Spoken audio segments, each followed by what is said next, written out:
Bunun 30-40 yıllar burun İstanbul'da Nuriddin degan bir doktor varken, şu doktorninki külli xotirasida bir voqealikni xotirlab qo'ygan ekan.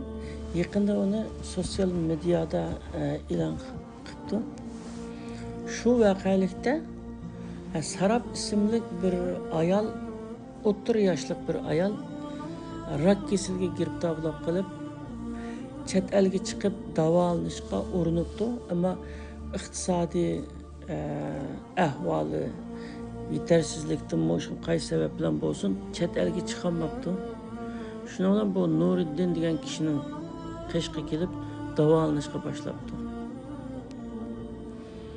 O kasalnigi dastlab boshlanish vaqti ekan, uni davolab shu kasalni tarab ketmasligining oldini olish, mumkin bo'lsa uni yo'q qilishga shunda tirishib davolabdi. Bir qancha yil davolabdi shunda. Shu jarayonda yaxshi ketibdi ishlar. Doktor uningga deydigan ayolga hamisha siz avtobusga tushib uzun safarga mangmang va ko'p jafoliq ishni qilmang. O'zingizni bek asrab dam olishni qo'ldan bermay shunday qiling deydigan. Bir haftada 10 kunda bir qatim shunday uni ziyorat qilib turdi ekan. Kasal uyda davolangach ishini davomlashtirdi ekan. Ishiga berib kelib ishini davomlashtirdi ekan. Bir kuni bu ayolning ishidan uni shu İzmirga yig'inga avatdi ekan. Endi vaqt az qolganlik uchun aeroplan bildi topolmaydi ekan. Aeroplan bilan bog'li urinibdi, topolmaydi ekan. Shunga majbur bo'lib endi avtobus bor ekanda, avtobus bilan İzmirga berib qaytib kelishda bu avtobus voqeaga uchrab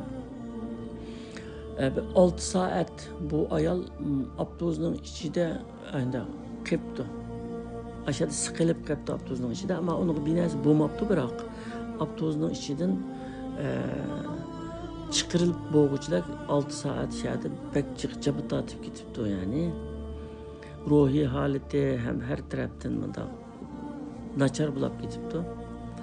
Shuning bilan kelib aytsa doktorga telefon qilib, "Mushunday ahvol bo'ldi" degandan doktor uni qayta yana bir tekshirayli deb doktorxonaga chaqirib tekshirsa, kasal rak badaniga taqilishga boshlabdi yana qaytadan.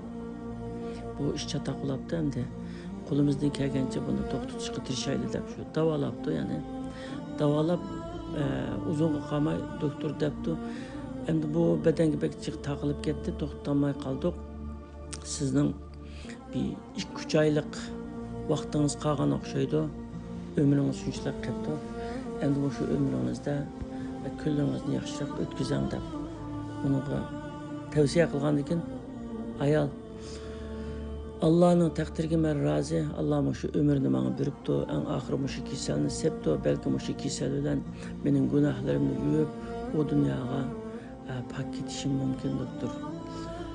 Bunga men sabr qilaman deb ondan ya doktor, sizni bek dindar yaxshi odam deydi, ammo siz menga bu dinimiz to'g'risida, iymon to'g'risida, oxirat to'g'risida, o'lim to'g'risida hech qanday gap qilib bermadingiz degandan keyin doktor turib ketib, "Qizim, men degan bir doktor hamda men shu kelgan kasallarimni shunda davolashni bilmayman, ammo diniy mavzuda hamda bu bunda doktorlikqa o'xshamaydi.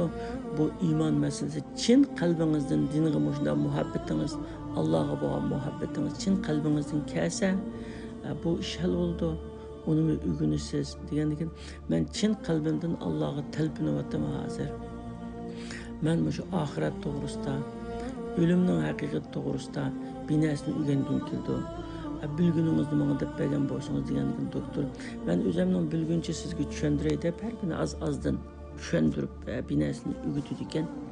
Ayol shuningdan keyin beshini yo'gab namoz o'qiydigan bo'ldi ekan. Allohga tövbe qilib, gunohlar uchun ayda qilishga boshlaydi ekanda. Shuningdan keyin ayol deydi ekan bir kun yana doktorga, "Doktor, endi menga yaxshi tushuntirdingiz endi. Shu o'lim menga kelgan chaqda men nim desam bo'ldi" degan, "Shu chaqda shahodat aytasiz, la ilaha illalloh Muhammadur Rasululloh deysiz, ashhadu an la ilaha illalloh deb.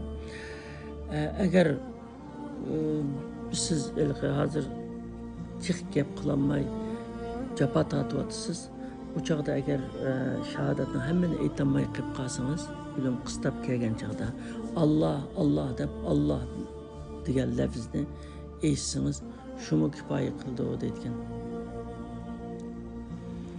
Ma'qul deb shuningdan keyin biraz vaqt o'tgandan keyin 10-15-20 kun o'tgandan keyin bu ayolning uydagida telefon qilganda doktorga, ya doktor, bu sarap bıçakni elib kildigan okulni ağılı onumida sağılı onumida morfin degan ağırlık to'xtatgan okulni bir hafta oldu sağılmadi, ama keçisi shundoq qiynalib anda taң atquchimida qiynalib hani injiqlab chiqdi. Okulni selang ağırlık to'xtatdi desak unumayotdi degandan keyin doktor bor ekan bir, ya qizim nima ish qilsamaysiz okulda ağrığınızı to'xtatdi, hech bo'lmasa siz aram olasiz undan degandan keyin agar men uxlab qolgan chog'imda o'lim kelib qolsa, o chog'da shahodat aytolmay qolsam yoki hech bo'lmasa Allah degan so'zni aytolmay qolib qolsam qanday bo'ldi? Shuningdan qo'rqapman.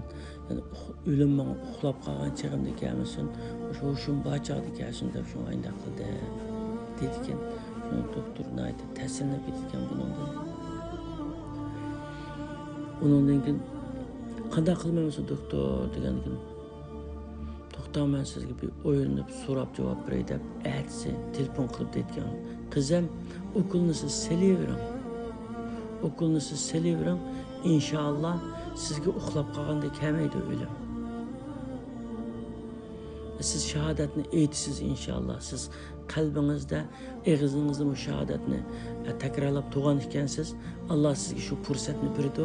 Siz okulni selavering, o'zingizni qiynamang dedi. Ma'qul deydigan. Ma'qul deb okulni salayimsa, saldiray dedi.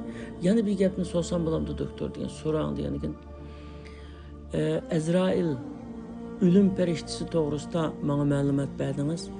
Ölüm periştisi qandaq keldi? O qo'rqinchli mu degandan keyin doktor turib ketib, qizim, perişte degan güzel şekilde keldi, qo'rqmang undan degan.